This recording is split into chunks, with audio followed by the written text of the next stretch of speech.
Years ago, when I was still a teenager, my friend Justin and I would often go longboarding at night, as my friends and I were quite the night owls.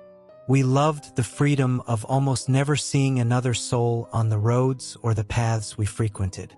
Even when using main roads, it would be very rare to see a car out so late in such a rural area, and you could see and hear them coming from very far away due to their headlights and the noise of the vehicle disrupting the peaceful silence of the night. We were really into it at the time, and would often ride our boards for miles and miles, sometimes not arriving home until the sun was up. One particular night, we decided to ride a few miles away from our usual back roads to take one of our favorite hidden routes. It began with a narrow, paved path that was the only piece of land separating two sides of a long lake. It would often sink under due to rain, and we wanted to seize the opportunity to use it before it rained and went underwater again. It was roughly 2 miles long and was extremely relaxing to ride through due to the scenery. After making it to the end of the lake, we decided to continue moving and turn into a very close path that leads directly into a densely wooded wilderness preservation. As we came up to the first hill, we looked down at the bottom into the blackness. We both noticed what appeared to be a tiny, moving ball of dim light down there. It moved so strangely, and it was extremely difficult to make out what it was. Rather than shine our flashlight down, we curiously watched it for a few moments, whispering to each other about what it could possibly be. All at once, that small light turned into multiple blinding lights and extremely loud revving sounds, overwhelming our senses that had become accustomed to the dark and silence. Acting purely on fear, we instantly turned around and ran as fast as we could, hearing yelling and revving gaining behind us. By sheer luck, we managed to run off path into a very dark, very overgrown hole in the side of a hill overlooking where we had just come from. We decided to hide in the natural dugout of this hill, hoping the plants and darkness would be enough to protect us from whatever was happening out there. We watched our pursuers ride up to where we had originally been standing. There were 4 men, 2 on four-wheelers and 2 on full-sized motorcycles. They were yelling at each other about something, but we couldn't make out what they were saying due to the distance we had covered. We felt safe enough to whisper very softly to each other and speculated who these people could be. Our first thought was they might be park rangers of some kind, although we had never seen one here in the many times we had been through, and honestly, we doubted that this county had the budget or even the desire to have anyone patrol the deep woods at night. Besides that, these men were on vehicles entirely inappropriate for the paved bike trails, and they were very angry about something. They called out to us for a while, yelling things like, "We know you're out there," and "We can see you. Come on out." We stayed silent and decided to call their bluff instead of running. Eventually, we clearly heard one of the men yell, "Find them now," and smash a bottle. That had erased any hope we had that these were just park rangers. We watched them split up, each of them going a different way down the series of paths on their vehicles, including the path we came from. It took us what felt like ages to even move. We were frozen in terror inside that dugout, watching the lights from the vehicles travel through the woods and paths, one of them already coming full circle and passing the point he started from. I thought about calling for help, but I was too afraid to open my phone in fear that even the smallest amount of light would give away our location. After waiting for the lights of the vehicles to reach their farthest distance yet, we finally summoned the nerve to get up and try to run somewhere far enough from these people to safely make a call. We ran as hard and fast as we could through the woods. Since their headlights gave away their location on these paths, we would hide again whenever we felt they were getting too close.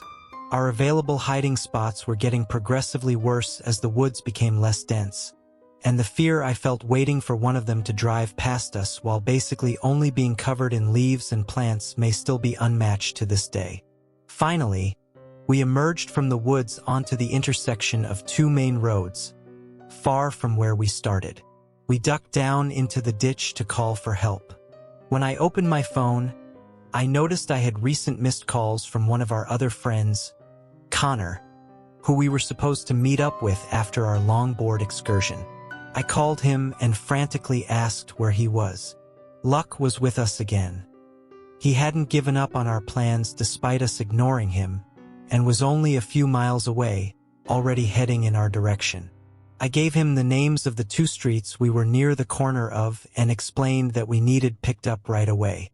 He agreed to speed over to us while Justin and I waited in hiding. Thankfully, Connor arrived before any of those men did. We bolted into the back seats of his car, yelling for him to get out of there, and he took off.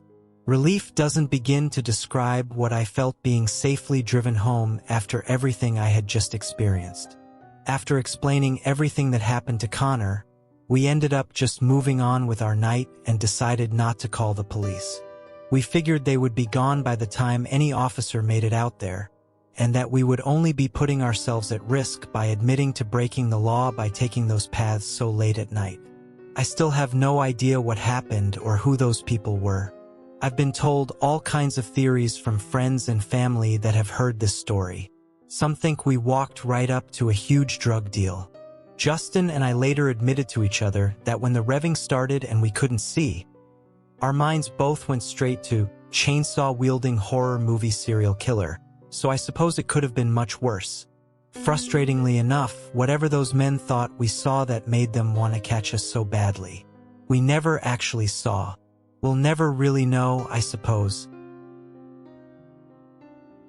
This experience was legit one of the most terrifying things that's happened to me walking my dog, and he's done some weird stuff, like pulling a used condom out of a bush and whip it around like helicopter blades, sort of weird. So back in 2015, I had the choice of getting a dog and getting a smartphone. I'd never had a dog in my life or a decent phone, come to think of it, and I'd been saving up for a phone anyhow, so naturally I picked the dog. My dad knew a feller who had a couple of border collies that had recently had a litter. So we drove out and the dude gave me the last pup. Enter Bailey. A couple weeks after he got his shots, I started walking him. My parents figured I was going to be hanging out at the local park with my new pup, so I could get him socialized, but no. I chose to take him around the perimeter of a nearby farm to keep the farm dog in him. I've been sneaking out to this farm for years. The farmer was an old family friend. My uncles had grown up working for him, so I knew if I was ever caught I could just drop their name. On either side of the farm there was some thick woodland which no one had ever given me reason to be wary of. They probably should have. So, it's a sunny afternoon. It had been pouring down all week and Bailey was itching for a good walk. I take him to the farm at our usual time and we start making our way around to the woods on the east side of the farm. Everything is quiet, but Bailey keeps darting away from me to explore. He's a puppy. It's what they do, but of course I'd been calling his name all the way around the field. We're about halfway past the woods. I could see the roof of the farmhouse over the next hill. Bailey's been pulling crap out of the bushes all the way along, and I just gave him into trouble for rolling in a pile of fox crap.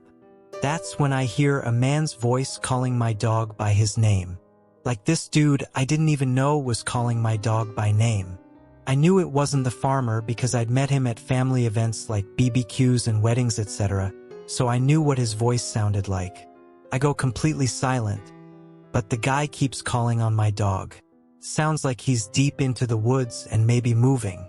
He's calling my dog with an excited tone in his voice, which is what creeps me out the most. Bailey, meanwhile, is completely ignoring this guy and sniffing the now flat pile of poop. I'm like a tiny 18-year-old girl. The most combat experience I have is a month learning Taekwondo when I was 11. And I don't have a mobile phone. If that guy works out where I am, I'm fucked, and if Bailey decides to go in after him, I'm double fucked because I am not letting a possible psycho get his hands on my puppy. I can either run to the farm, which isn't too far away, or run back through the field towards home. I pick up my dog and sprint across the field. Behind me I hear someone emerge from the woods, but I'm already over the fence and sprinting back home with my puppy tucked under my arm. I get home and tell my mom. She brushes it off as some weird drunk guy. A few weeks later, I'm at my uncle's house and the farmer walks in. I told my uncle what happened, so he brings it up.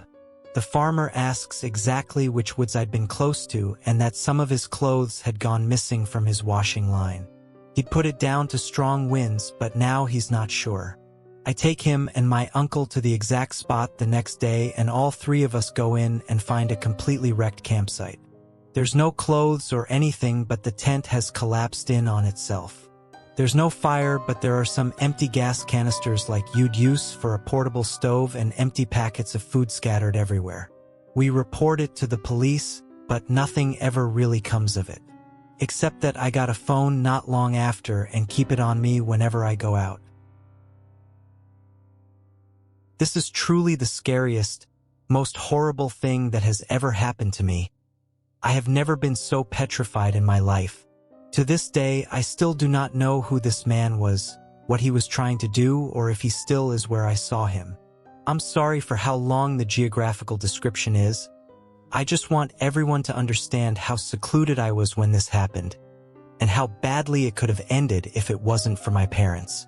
I was back home for the summer for the first time in a year after starting uni. Our home was just outside of a small town with forests all around. There was also a small man-made lake, which was diverged from a river that ran for miles through the forest and ramified into a few streams east of the lake. Near my home, there was a small grassy path that led to the river following a stream. It was a long walk, but one I used to go on often as a child. I knew the forest there well. I knew where I could cut through dense trees to meet the stream.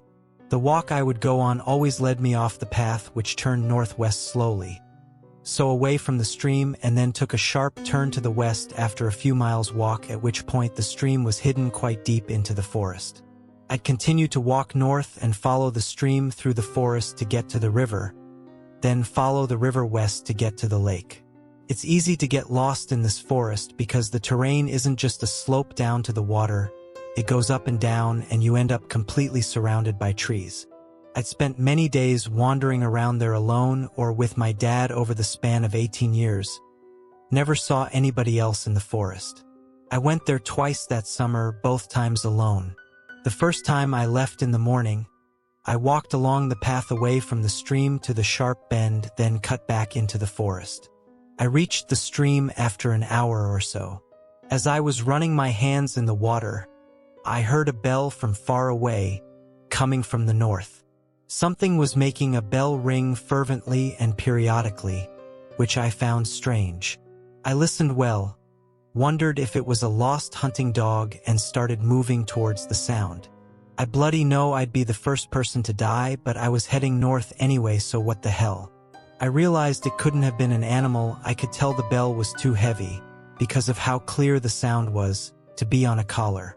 I kept moving and the bell was moving away from me. It stopped completely after 5 minutes. The stream wasn't big enough or strong enough to carry a bell. That could have been enclosed in a tin or something, and the river was too far still. I thought of everything, but nothing explained the sound, apart from one obvious thing which I just didn't feel comfortable with for some reason. I knew it had to have been a person. I stopped thinking about it and just walked on normally, until I found a badger. A bloomin' dead one, carefully decapitated. It had obviously been done with a knife. It was fairly fresh, the body was still limp, and there wasn't too much smell coming from it. The wound was full of maggots, but I knew that happened soon after exposure. The sound of the bell had been following the stream, so had I. So, the badger was put there, maybe killed there, at least decapitated while I was walking that way. I suppose, dunno really. Nothing else happened that day. 1 week later, I went back for the second time that summer and the last time ever. I left home at around 6 p.m. I made it to the stream, then walked to the river in an hour, then decided to go back the way I came because it was getting late and it was raining quite heavily. The sun set at around 9 p.m. I was walking as fast as I could. The sound of the rain in the trees was surreal and loud. I was somewhat trotting with my head down for a while through the clearest and most open part of the forest, when I bumped into something heavy. The smell was sickly. It was the decomposing body of the badger with his head strung to his front paws. That area looked a bit like a ham because of the way it was tied, just swinging from a tree, like an almost literal load of bollocks. It was this putrid bag of stench, wet and dripping green liquid. I started gagging. I had some sort of mucus-textured fluid in my hair. It was repulsive. At first, I just stared at it, slightly gobsmacked. Then I started fidgeting violently because I felt like I was drenched in its juices. I was soaking from the rain. My senses became confused. It felt like a bucket of ice-cold water had been thrown over me when I realized that I walked the same way to get to the river, so someone had strung up the body up after I'd passed it on the way there. Someone knew I'd see it, so was someone watching me and running around the forest? Were the faint sounds of branches breaking around me not animals? I looked around and started jogging. I was half running, half walking away from the stream back towards the path for a while when I heard the bell again.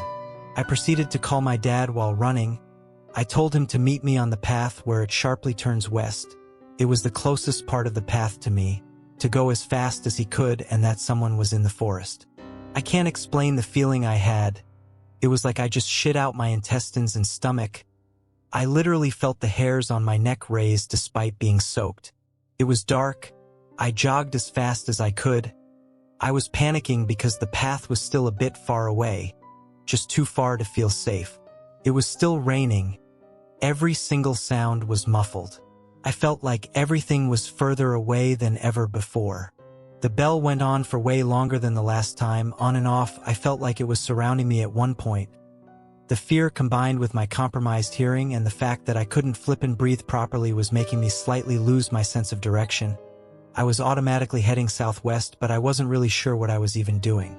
I was breathing like a goddamn horse, coughing my lungs up, kind of crying out loud, like a toddler does, tripping over leaves and twigs like an idiot. I stayed on the phone with my mom, who was on her way with my dad. I kept hearing sounds, but I wasn't sure what they were. My mom was screaming on the phone at the same time that they were on the path, that I needed to run, that my dad had gotten out and was heading east from the path bend. I was terrified, so I went into survival mode. I was doing the half-running, half-speed walking thing again because I was out of breath. Then, I heard branches break, clear footsteps for the first time from down in the forest, and the bell ringing louder. I didn't want to, but I looked over my shoulder. That's when I saw what was in the forest with me. A tall figure creeping in my direction at the very end of the clearing, ringing this bell slowly in front of his stomach. I could tell he was staring straight at me. Now, I don't know if I had a hidden secret sprinting ability or instinctual adrenaline-induced superhuman powers, but when I tell you I ran for my life, I fucking didn't look back once. I screamed as much as I could. I lied. I'm on the phone with the police. They are on the path. Dad, I can see you. I'm here. I wanted to yell, Dad, please, where are you? But I kept that to myself. I felt like something awful was going to happen. I felt like the man was right behind me. I kept telling myself not to look back. I was gasping and wheezing, crying so hard and screaming for my dad. I felt shivers on my neck, and then switched off. I just ran. I even dropped my bag and only realized I didn't have it anymore when I was in the car. I felt like my phone was my only way home. Things no longer felt real. It was like my legs were moving by themselves. I didn't know if the man was still following me. I could only hear my heart beating in my ears and the bell. I finally heard my dad shout my name, and I knew he was coming my way and that he could see me because of the intonation of his voice. I pretty much lunged myself at him when we got to each other. My dad heard the bell too. My mom could hear it on the phone. She was waiting with the car ready to leave fast. I grew up out in the wooded country in Illinois, on a short dead-end street 10+ miles from a town, and there were 7 houses in the area spread out on 2.5-acre wooded lots or larger each.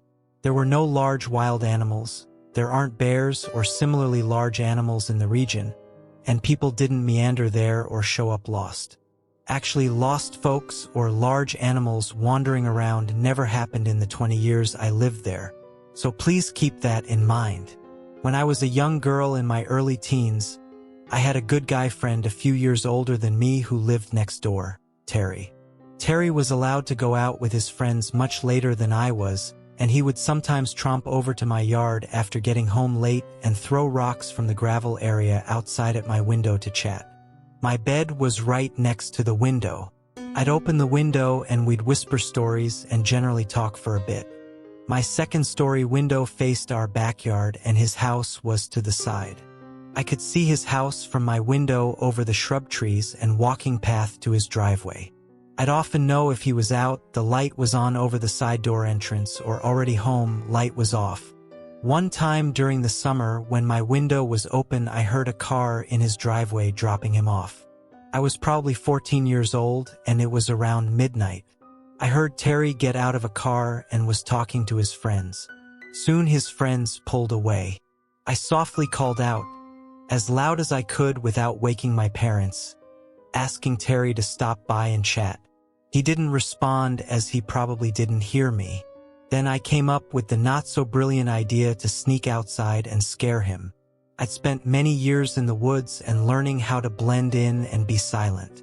As kids, we'd often sneak around and scare each other.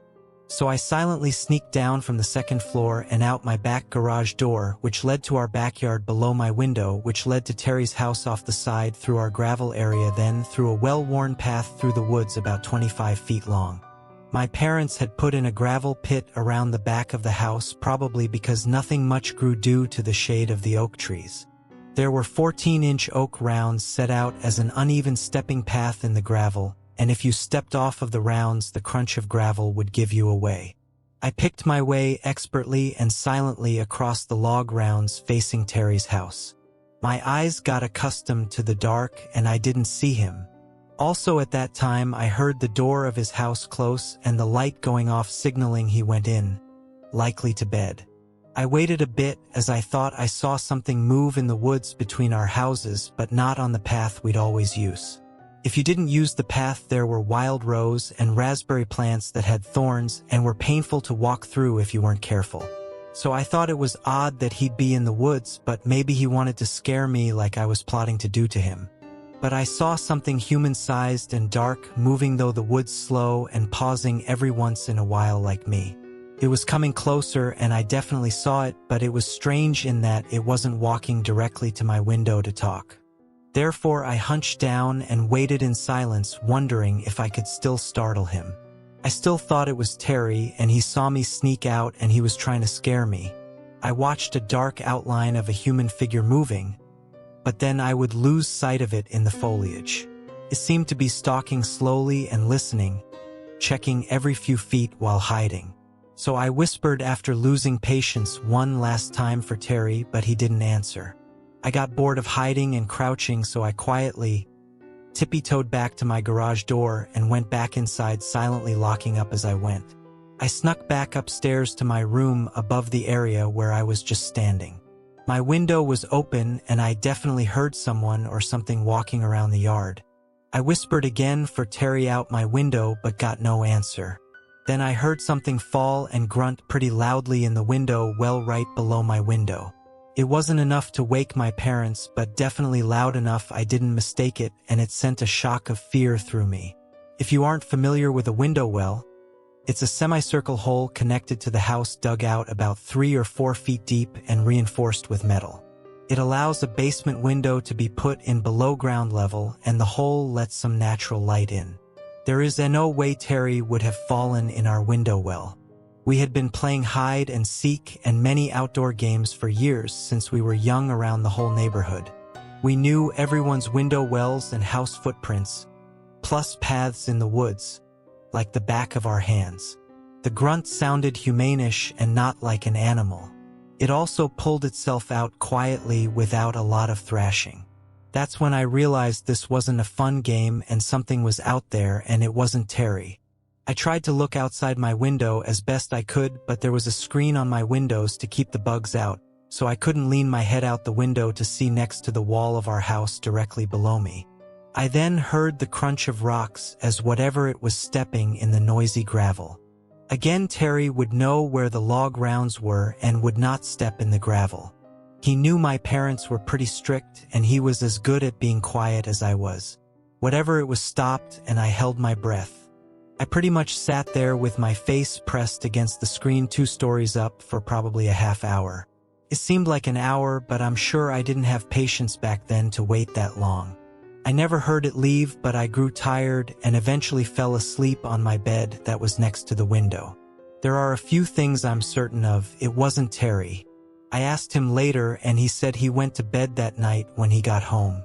He also would have no reason to lie. I'm pretty sure it wasn't one of our neighbors, and I can't think of any reason a person would be there. We had few neighbors and only 2 other houses out of 7 had kids. Again, these 7 houses were spread out in 2.5+ acres per home. There weren't any big animals in the area. As wooded as the whole area was, we only had some deer, but they were hunted and didn't come close to homes. Plus our dogs scared them away. Stranger in the woods. Let's not cross paths again. At the time, I was a 20-year-old female, and I had just moved alone to a small town in upstate New York. I had grown up in another, slightly larger town, about 60 miles away, and just wanted a new start. I love camping, often go camping in the Adirondacks, but at that time I hadn't yet made friends to go camping with, so I wasn't going to go into the real woods alone. Down the road from me, I had been walking and found an area where the power lines cut through a wooded section. The power lines were perpendicular to the road. It was near a house, but far enough to the right of the house where I thought people wouldn't mind if I walked up the trail that the power lines make. Not sure about other countries, but in the US they keep power lines clear in case maintenance is necessary. So, I wander up there, noticing how it's actually pretty deep woods and I can get far enough from the house that I saw on the road that they couldn't possibly think I'm trying to break in or anything. Bing! Idea! I could go camping up here. It's secluded enough to give the real woods experience, but close enough to the road that I wouldn't be in real danger of wildlife or anything. Okay, sweet. So I do.